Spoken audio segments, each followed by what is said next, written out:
right, so since it's in standard form, I'm just going to put it into an augmented matrix real quick.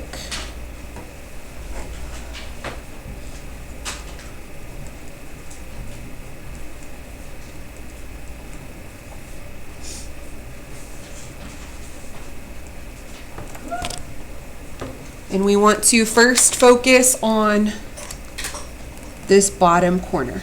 So I usually, just out of habit, do kind of like an L shape. This one, and then this one. Just so, even though there's not a direct process for this, the more we can create a process, the easier it's going to be to remember what we need to do. So if I wanted to get rid of this one, what would the easiest way to do that be?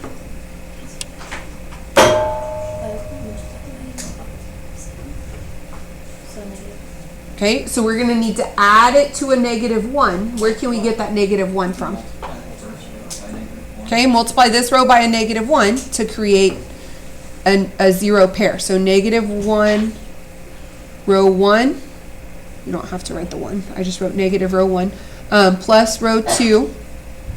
And we're going to write our answer back into row 2.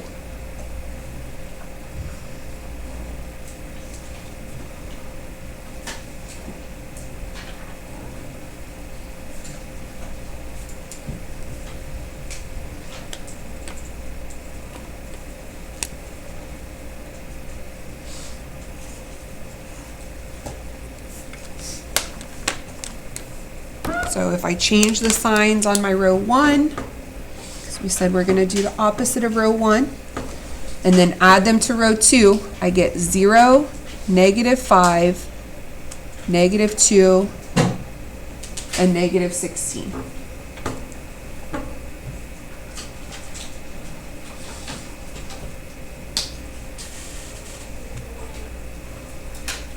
Okay, if I wanted to change this 2 in the bottom left corner into a 0, what's going to cancel with the positive 2?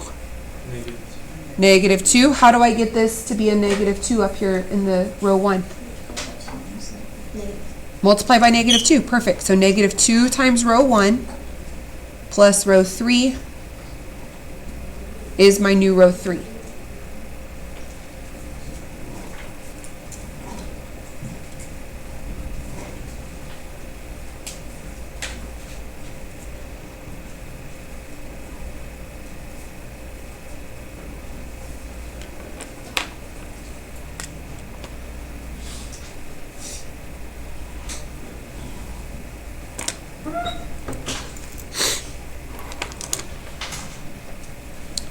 So I'm going to be adding a -2, -6, -2, and -20 to the bottom row, giving us 0, -5,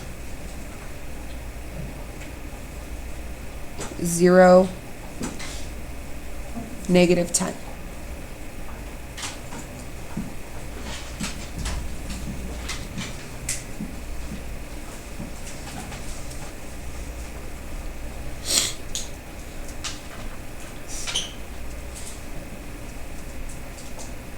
What do you want to do next? Okay, get rid of this -5, so I need a +5. What can I do?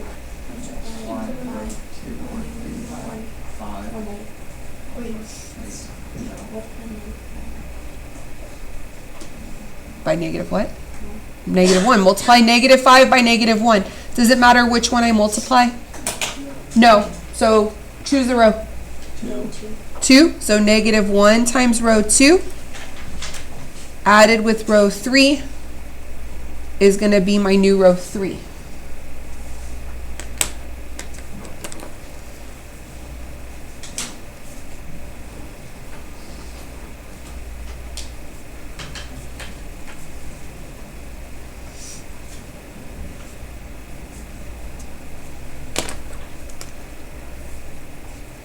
And I will make these examples, the videos available to you if you want to watch the process again to kind of see our thinking. So here we're going to have a +5, a +2, and a +16. that we're adding. That gives us 0, 0, 2, 6.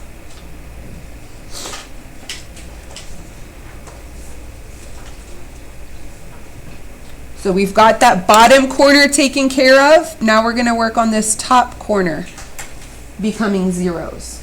Okay, so on the left corner, I kind of work down in an L shape. On this corner, I kind of work my way back up. So I would do this one, and then this one, and then the middle one in the top. So if I'm looking at this row 2, column 3, how would I get that -2 to become a 0? Yeah, add it to row 3. We've already got a +2. That's going to create a 0 pair. So we can just do row 2 plus row 3 written in row 2. I don't know why I started writing those underneath. Probably because I ran out of room up on that row above.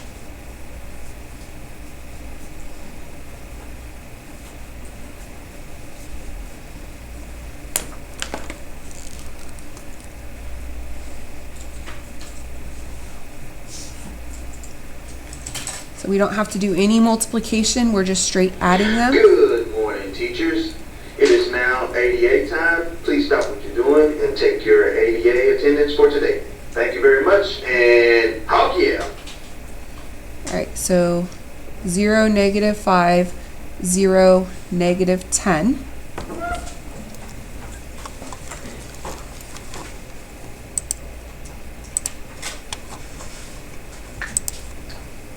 Moving up, we need to get that 1 in the last column of row 1 to become a 0. But I don't have any 1s that I can manipulate it with. So what can we multiply row 1 by to get it to cancel out? -2. We're going to multiply row 1 by -2 and add it to row 3. And then we want to write our answer in row 1 because that's where we need the 0 to be.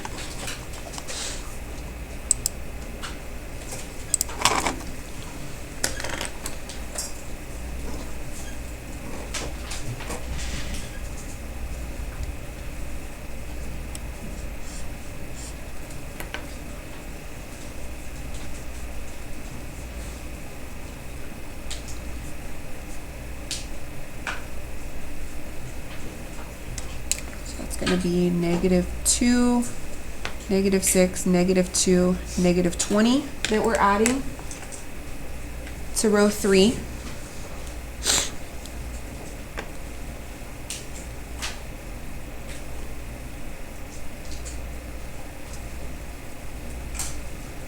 So -2, -6, 0.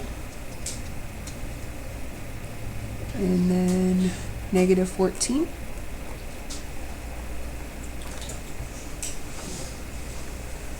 So at this point, you can see that we have a -6 that we need to turn into a 0.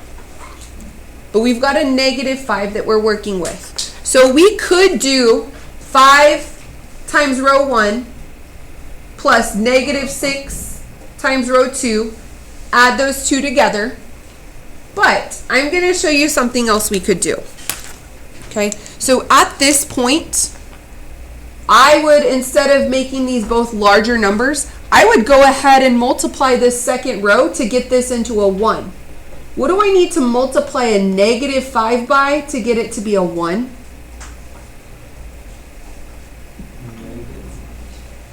Let's think about it this way. What could I divide it by to make it be a +1?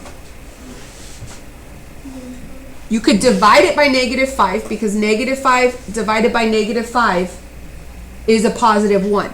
However, division is not considered to be a row operation. So what's a creative way we can say divide by -5? Multiply by. So multiplying it by 1/5 is the same thing as dividing by 5.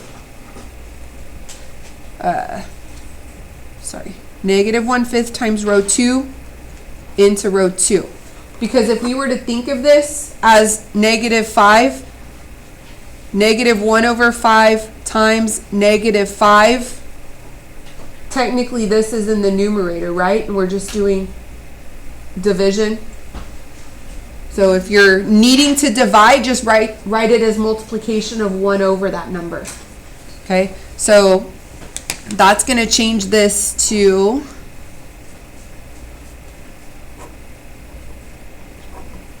0, positive 1, 0, positive 2. And if you're not sure if you're using the right fraction, you can always check it in your calculator. But anytime you need to divide, just write it as multiplication of a fraction. Okay? So now that we have a 1 here, is it going to be easier to get rid of that 6? Yes. Okay, what do we need to do? Yeah, we're going to do 6 times row 2 plus row 1. And we're going to write our answer in row 1. And that's going to allow us to more easily get rid of that value.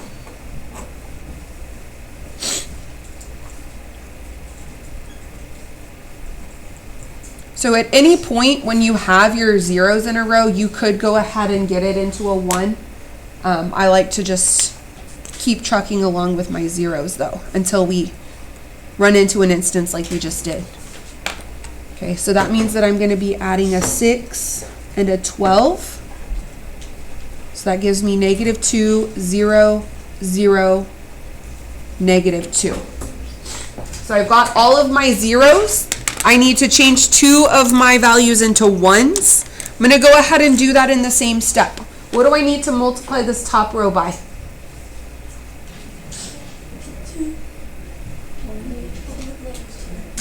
Not multiply by negative 2. We could divide by negative 2, which means we multiply by negative 1 over 2. So we're going to do negative 1/2 of row 1 into row 1. What about this bottom row? What do we multiply by? Positive 1/2. If I need to divide it by 2, I write it as multiplying by 1 over 2. So half of row 3 into row 3. So we're changing 2 rows at a time, but both of them are just a simple multiplication. We're not actually adding it to anything. So row 1 and row 3 are both changing. So this is going to become 1, 0, 0, 1, and 0, 0, 1, 3.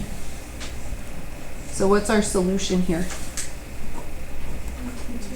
1, 2, 3. X equals 1, y equals 2, z equals 3.